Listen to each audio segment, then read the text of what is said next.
Hi Curious and welcome back. As you can see, today's episode is dedicated to none other than the Cambridges themselves, as the couple celebrates their 10-year wedding anniversary today. From one of the most talked about royal weddings to the couple nearly being upstaged by their flower girl and welcoming 3 children, it is safe to say that the first 10 years of William and Kate's marriage had been eventful. What memorable events have marked this time for the couple? What sort of never-heard-before information about their wedding preparations was released ahead of the couple's special day? Was there a need for a lawyer during this wedding ceremony? What can fans expect from a brand new documentary about the couple titled Royal Wedding, A Day to Remember, that the BBC will air? And why is it that many people want Prince William and Kate to take over the throne from the Queen? Stay with us to find out all the latest information about this royal couple, but before we continue, don't forget to turn on the notifications and subscribe to our channel so you don't miss any of our future videos. Before we start looking back at the most memorable moments in the life of the Cambridges over the past 10 years, let's take a look back at their wedding day. Though more specifically, never heard before information that was finally seeing the light of day after 10 years. It seems crazy that so long has passed already since April 29, 2011, when Prince William, the oldest son of Prince Charles and Lady Diana, had tied the knot with his college sweetheart Catherine Middleton.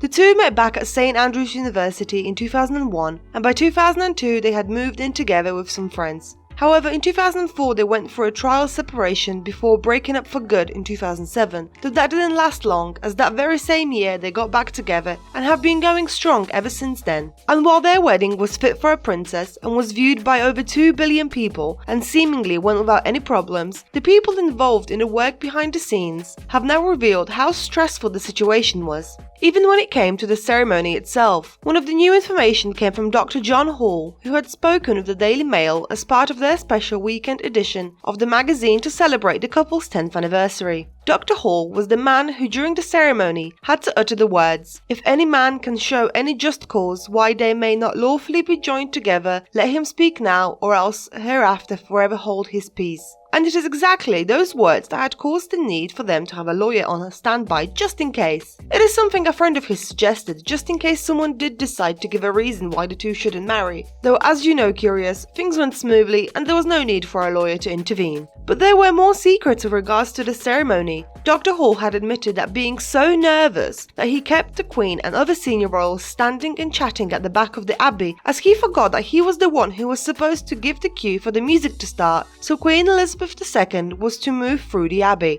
And another detail was that they had to make some minor decoration changes last minute. The BBC had to battle to get 2 of the trees that Kate had ordered moved at the last moment because they were blocking 2 of their remote cameras. If you were to watch the ceremony back now, you wouldn't have been able to pick up on these things, which just went to show the incredible job done. What's more interesting is that their wedding cake was in need of its own police guard. Yes, you heard that right, Curious. The cake made by Fiona Cairns had revealed that she was so terrified about its safety that she needed help from the police. But it seems that they were more than happy to do it, as night patrols were arranged around her bakery to help protect it. One night her fears might have come true, as she got a call at 1:30 AM as they had speculated someone was trying to break in, but it just turned out to have been some children playing. And still on the topic of the cake, when it was safely taken to Buckingham Palace, a door had to be taken off its hinges so that it could be taken inside. And what about their wedding honeymoon that the two flew away to the day after their wedding? While many were trying to guess where they went from Sicily to the northeast of Scotland, it actually turns out that the two just flew back to their cottage in the north of Wales, according to a source who was involved in the organisation. However, on their official honeymoon, the prince had taken his wife away to a £4,000 a night villa in Seychelles.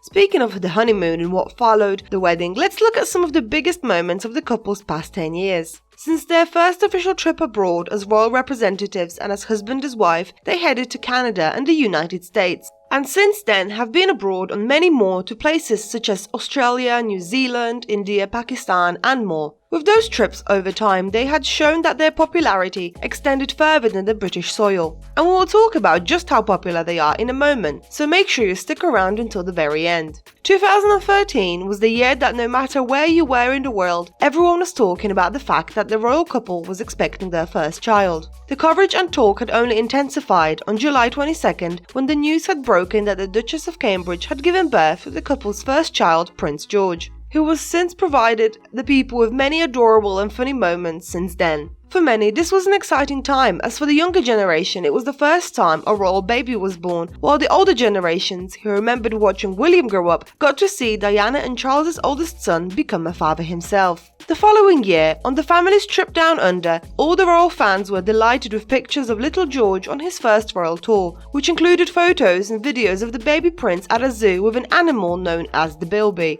which was also named after the newest member of the family. And later that very same year, the royals took a trip over to America and got to meet, who some would call the American royalty, Beyoncé and her husband Jay-Z. And since we're talking about children, if you want to know more about their daughter Blue Ivy, you can do so by clicking on the link above. 2014 had marked a big event in the life of little George, as on May 2nd, he got to meet his baby sister, Princess Charlotte. And since the very beginning, most people had been commenting on the looks of the young princess and how she looked so much like her great-grandmother Queen Elizabeth. Since then, the two children had often joined their parents on royal trips abroad, and on April 23, 2018, the family grew once again as Prince Louis was born. If you want to know more about the youngest member of the Cambridge family, you can do so by clicking on the link above. But for now, make sure you stay with us until the end. Even in the most recent years, when times had been a bit more difficult given the COVID pandemic and the passing of Prince Philip, the couple had stayed strong, continuing with their duties and giving royal fans an insight into their lives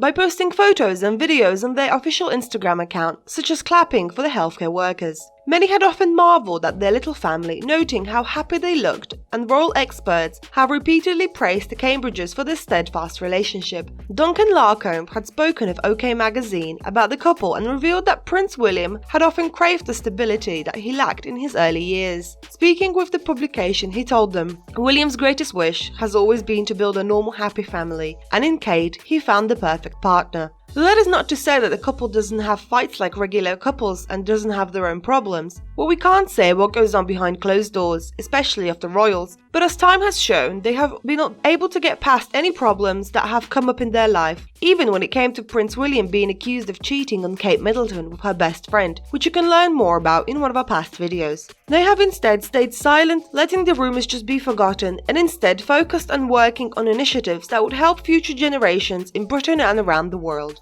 And while the relationship of his own parents might not have been a great example for the prince, his grandparents, nearly 74 years of marriage, surely would have taught him a lot. And even he himself had touched upon this in a 2016 BBC documentary about the Queen's life. He said, and we quote, "I hope Catherine and I have the same sort of future ahead of us, where we can be as happily married as they are after 68 years. Many fans of the royal family seem to think that William's wishes will most certainly come true, and it could even be said that the two are considered to be favourites to take over the throne from her queen. In his interview with OK Magazine, Duncan Larcombe has made his observations clear. He had stated that William and Kate's commitment to the Queen and their country had been unwavering, which had only made clearer in light of Meghan Markle and Prince Harry drama, and their departure from the UK and the Oprah interview that has left many people angry. But this couple has been praised by royal experts and fans alike for their 10 years of marriage and fulfilling royal duties without as much as a moan. And that is why so many wouldn't mind if these two were the ones to take over the throne once the Queen either decides to step down or once she passes away. What do you think, Curious? Would you prefer the Cambridges take over the throne, or should it follow the line of succession, and should Prince Charles do it? Recent reports